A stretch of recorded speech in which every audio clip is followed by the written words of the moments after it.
নমস্কার বন্ধুরা, এস কিচেনে সবাইকে স্বাগত। চলে এসেছি আবারও একটা সুন্দর ভিডিও নিয়ে। তো দেখো, আজকে এই যে রান্নাবান্না শুরু হয়ে গেছে আর এখন ভাত হচ্ছে, এরপরে বাকি রান্না হবে। তো ভাতটা আর বেশি সময় লাগবে না, হয়ে এসেছে প্রায়।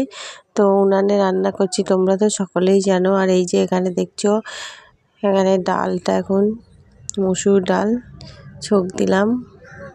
তো আজকের ভাত হয়ে গেছে মুসুর ডাল, আর রান্না হবে বাঁধাকপি চচ্চড়ি, সমস্ত রকম সবজি দিয়ে, আলু, বেগুন, শিম, সমস্ত মটরশুঁটি, যত রকমের পারবেও তত রকমের সবজি দিয়ে বানাবো ওটা। আর রান্না হবে আজকে চিকেন। তো ডালটা হয়ে গেছে, এবারে আমি ডালটাকে নামিয়ে নেব, তারপরে বাকি রান্নাগুলোর দিকে চলে যাব। তো তার আগে বন্ধুরা, তোমরা সকলেই বলো কেমন আছো তোমরা। আর এখন তো ঠান্ডাও পড়ে গেছে। তো এই যে বাকি আইটেম আমার রেডি করা আছে, মটরশুঁটি ছাড়িয়ে রেখেছি, মশলাও করে রেখেছি। ডাল যেহেতু হয়ে গেছে, তো এবারে আমি বাঁধাকপি চচ্চড়িটা বসিয়ে দিলাম। তো এরপরে লাস্টে চিকেনটা হবে, কারণ ভালো জিনিস আগে রান্না হয়ে গেলে না, পরে আর অন্য জিনিসগুলো রান্নার কোনো এনার্জি থাকে না, সেই জন্য চিকেনটা লাস্টে রান্না হবে।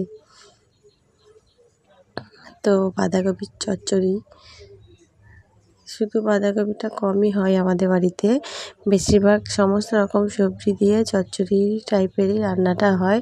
এটা খেতেও ভালো লাগে আর খুব সুন্দর হয়। তো এবারে চলে এসেছি চিকেনের রান্না নিয়ে। তো দেখো, প্রথমে আমি আলুগুলোকে ভেজে তুলে নেব, তারপরে বাকিগুলো করব। তো এখানে চিকেন আগে থেকে ভালো করে ধুয়ে রাখা ছিল, এবারে ওর মধ্যে মশলা দিয়ে ভালো করে কষানো হচ্ছে। কষানো হয়ে গেলে সামান্য জল দেব, দিয়ে ঢাকা দিয়ে দেব।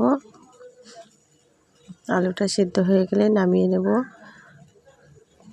তো উনানে রান্না করলে অনেক টেস্টি হয় যে কোনো জিনিস, বিশেষ করে মাংস রান্না করলে তো খুবই টেস্টি হয়, আর খাসির মাংস রান্না করলে আরও অনেক টেস্টি হয়, আর ভালো সেদ্ধও হয়ে যায়, কারণ অনেকক্ষণ টাইম লাগে তো খাসির মাংস রান্না করলে, তাই উনানে করলে খুব ভালো হয়। তো চলো বন্ধুরা, আজকের মতো আমার রান্না কমপ্লিট। সকলে ভালো থেকো, সুস্থ থেকো, আর ভিডিওটা কেমন লাগলো অবশ্যই জানিও।